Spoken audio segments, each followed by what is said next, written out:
Donnachadh, I want to start with you. What is the point of COP26? Good morning, Peter. Thank you for having me. Good morning. The point of COP26, it brings together global world leaders to do a follow-up meeting to the Paris Climate Summit, where they agreed that world leadership needs to put policies in place to keep climate change temperature rise below 1.5 degrees centigrade. So what the Paris Summit did was the governments agreed to do voluntary commitments on how much they would cut their carbon emissions. And after 5 years review, they would review that in light of the science to see whether they needed to be upgraded. And that's the point of this conference, to upgrade those commitments that they made at the Paris Summit. The problem is that the commitments so far don't get us to where we need to get to, i.e. to keep us under 1.5. At the moment, the commitments get us to 2.7 degrees centigrade, which is not just a global emergency, but is a threat to Britain's own security.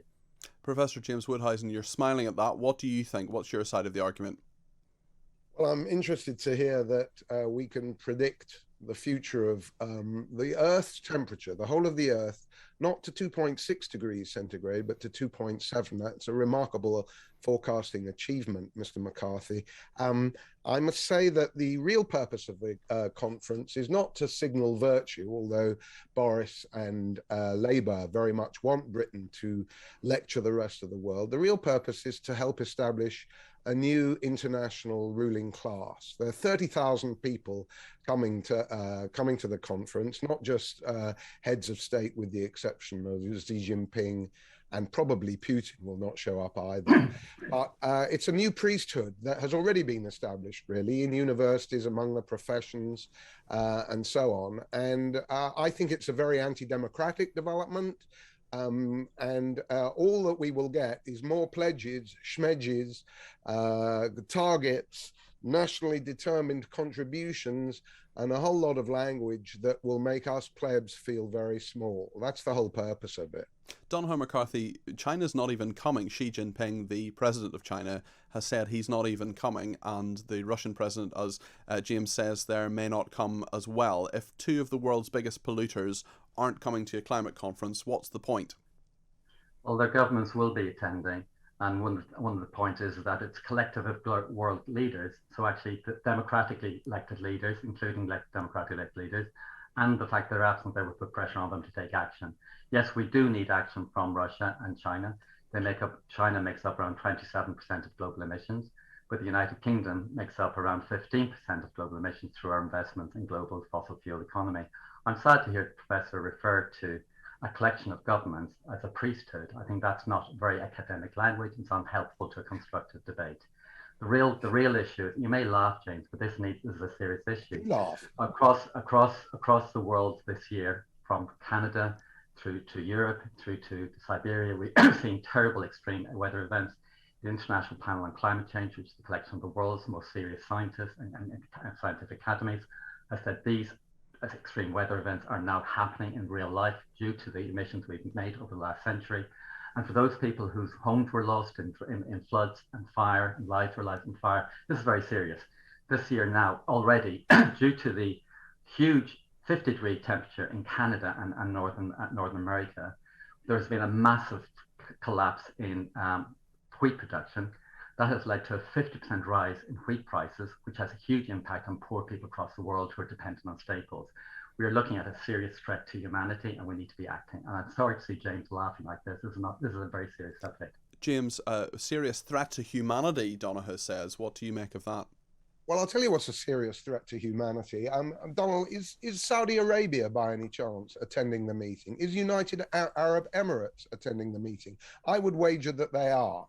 And if you think there are 30,000 world leaders, there are not 30,000 world states, nation states in the world. There's a whole massive tail of NGO hangers-on, people who make money out of making other people feel guilty, and people who, like yourself, looking at your record, favor more austerity. You would accuse me, Mr. McCarthy, of being a drivist, because once I owned a car. Actually, I cycle now, and I completely agree with your campaign that drivers should not bash cyclists when they're driving around the streets. But if you want to tell grandmothers in Dulwich, for example, to impose your low traffic neighborhoods in the name of climate change, if in the name, I didn't interrupt you. If you want to tell grannies to, just get on their bike so that we can all do our bit and show the rest of the world how we are the leaders at COP26, we're even better than the potentates of the Middle East, then I can't be on your bus. Very sorry. Well, Donnachadh McCarthy, what's your reaction to that? Sure. He had 2 points. One is he asked if Saudi Arabia it will be at the international conference. They will be. And one of the problems with that, of course, is that they will be doing their best to scupper the international treaty to take action on climate change because they want to continue a market for fossil fuels. And this is a real problem. It's a dictatorship. It's an appalling dictatorship, but they are part of the United Nations process. And the challenge is, how does the COP deal with that? And it's a real challenge that you quite rightly raise up. Secondly, you referred to the elderly and pensioners and austerity. There will be 5 million people in Britain this year suffering from fuel poverty. There will be around 8,000 pensioners dying from cold homes. And so therefore one of the major practical things Britain could do to tackle its carbon emissions is tackle the appalling homes that we have, which leak heating. And the British government cut insulation by 95% between 2014 and 2019, which has led to 2 major problems. We have 5 million people trying to make a decision between food and heating because their homes are so cold. And secondly, we are increasing imports from abroad because we have not cut our dependency on fossil fuel gas.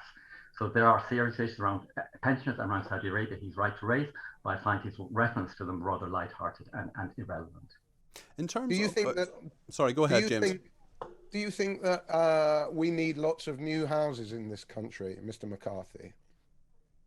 I think new insulated houses that were mass produced from the start to have insulation? Or do you favour the disruption of millions of families, of old people, of Muslim families who have special living arrangements in order to pursue your Insulate Britain cause? Okay, let's hear from Donnachadh McCarthy. Let him answer that point. I don't understand your point with Muslims. It doesn't matter what your religion is. If your roof is not insulated, it costs around £300 to insulate a roof. If your roof's not insulated, you're losing around 25% of your heat. That's 25% on your bills. So a mass program of actually insulating our roofs would cost a few billion, and it would actually mean everybody, whatever their race, whatever age they are, would have lower bills and warmer homes and healthier lives. And millions of people choosing between food and heating is unacceptable in a civilized society like ours. It's unacceptable. Let's just get back to COP26. I just want to keep it on that just for the meantime, just when we have some final points from both of you here. Gian has texted us to say, if it's so important in terms of the climate, why don't they just do it on Zoom, Donnachadh McCarthy? Good question, but to be frank with you, if you've ever been involved in politics or conferences, you find the real key decisions and process happens off the main floor meetings, where behind closed doors people have discussions about what's possible, what action they can take. And actually, it's the real question is, for example, if you are concerned about flying, which I am, 50% of flights are taken by the top 1%. 50% of flights are taken by the top 1%. If the top 1% had cut their flights down from 12 to 1, we could cut international aviation emissions by 45%. Okay, what we need is a multi-flyer tax, not actually criticising people flying to a conference. We're running out of time. I want to give the final word to James Woudhuysen. Your final point, please, James. Well, this question of disrupting homes, Muslim homes are very particular about the living arrangements. Why do you say that specifically, James? Why is it different from other religions? Because it's much better to build and manufacture mass homes for lots of people who really need them cheaply than it is to go around disrupting people's lives, which is the purpose of COP26, to actually make the individual pay for all these jet setters. It just won't do. This shows the lack of democracy, the lack of planning, and the lack of forethought of our green friends with their 2.7 degree calculations from their brilliant models that nobody can see the assumptions of. Okay. We have to suffer for their priesthood. Okay, thank you very much indeed to both Professor James Woudhuysen and to Donnachadh McCarthy there. This is Talk Radio.